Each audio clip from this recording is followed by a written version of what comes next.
तुम जिसे खोज मानते हो वो पहले से ही प्रकृति के द्वारा दिए गए रिसोर्सेज का एक्सटेंशन है। जो तुमने बिल्डिंग्स बनाई पहले से ही मौजूद मिट्टी और पत्थर थे। जो वाहन बनाए पहले से ही मौजूद मटेरियल्स थे। जिससे साधन चलते हैं उसमें उपयोग होने वाला तेल भी पहले से ही मौजूद था। तुमने बिजली बनाई, उसके मूल स्रोत पानी और हवा पहले से ही मौजूद थी। देशों को लकीरों से बांटा, लेकिन वो जगह तो पहले से ही मौजूद थी। और मजे की बात तो ये है कि आदमी आज तक एक भी चीज ऐसी नहीं बना पाया जो स्थायी हो। जिस बुद्धि पर इतना अहंकार, उस बुद्धि की एवरेज उम्र 50 वर्ष भी नहीं। प्रकृति ने तुम्हें करोड़ों वर्षों से साधन दिए, लेकिन कभी अहंकार नहीं किया। कभी प्रकृति ने शोर नहीं मचाया कि जिस पर तुम्हारा पूरा अस्तित्व टिका हुआ है वो मेरी देन है। यहाँ जो भी तुम्हारे पास है जान लेना वो सब उधार का है।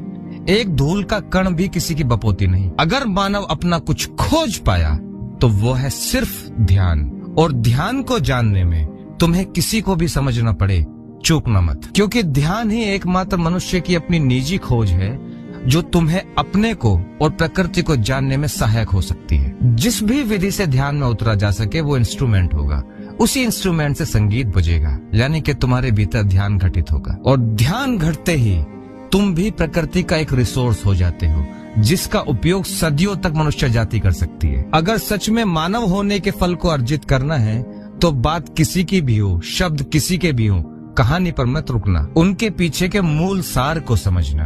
अब आम तुमने पेड़ से तोड़कर खाया या बाजार से खरीद कर, इस फिजूल की बात में अपने समय बर्बाद मत करना। तुमने रस चखा या नहीं ये इम्पोर्टेंट है। मेरी कही हुई बात हो सकता है तुमने कहीं पढ़ा सुना हो, उससे मेल ना खाए। मेरे अनुभव से जो सार निकलता है मेरे लिए वो जरूरी है।